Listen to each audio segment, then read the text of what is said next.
Сайн байцгаана уу хүүхдүүд ээ. Монгол Ардын хөгжимд хурлын талаар сурлаж байгаа ээлжит нэгэн хичээл маань ийхүү эхлэж байна. Хичээлийн эхэнд багш нь хүүхдүүд та нарт зориулаад нэгэн оньсго болоод домгийн талаар бэлтгэсэн байгаа. Хүүхдүүд та бүхэн оньсгоо тааж мөн домгийг уншиж сонирхоод цааш үргэлжлүүлэн өөрсдөө зохион найруулж хичээрэй.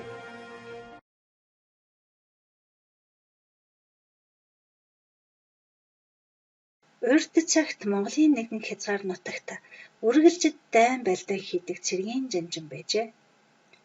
Тэр жанжин дайн байлдаан хийж отог аймгаар нь хөгшөд хүүхэд эмэгтэйчүүд их хүртэл хүйс тэмтрэн бүхнийг алж хяддаг байлаа.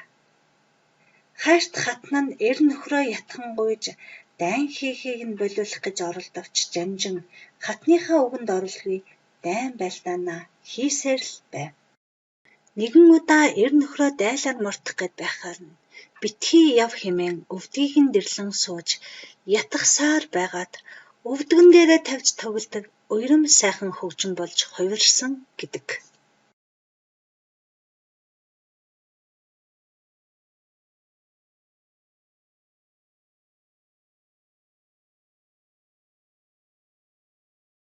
За, домгоо үргэлжлүүлэн өөртөө зохион найруулж бичсэн бол энэ ямар хөгжмийн зэмсгийн талаарх домог вэ хүүхдүүд ээ?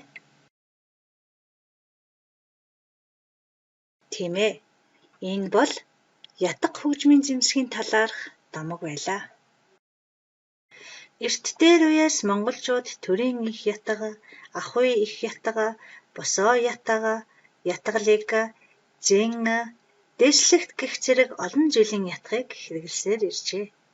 Төрийн ятга нь 1, 2, 3, 5, 7 болон 9 чавцтай байсан.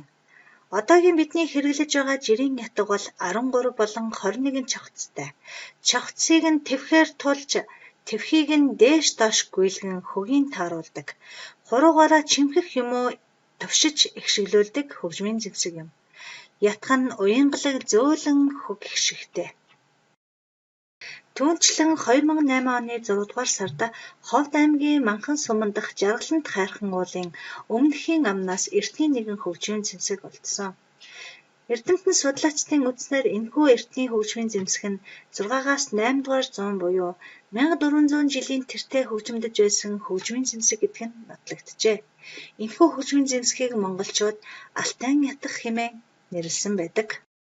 Одоо бүгдээрээ төрийн сойрхолт, урлагийн говьяат цэцгэлтэн, хөгжмийн зохиолч Бямсүрэнгийн Шарвын ятгахт зориулсан вариац хэмээх уран бүтээлийг сонирхцгаая.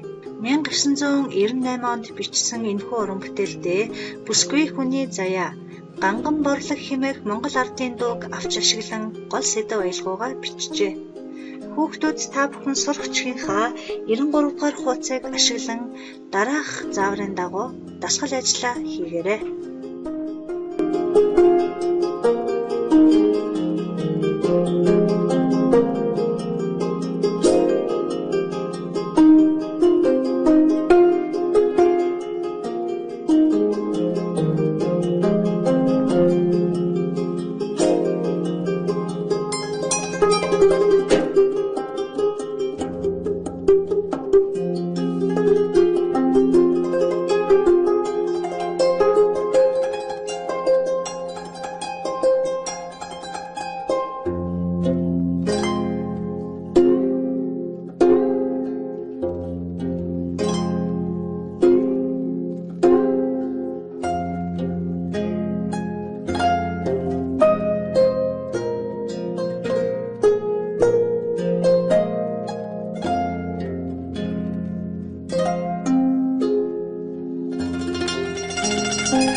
Чавхтаст товшвор хөгжмийн зэмсгийн төрөлд багтах ятга хөгжмийн зэмсгийн талаар танин мэдсэн энэ удаагийн маань хичээл инхүү өндөрлөж байна.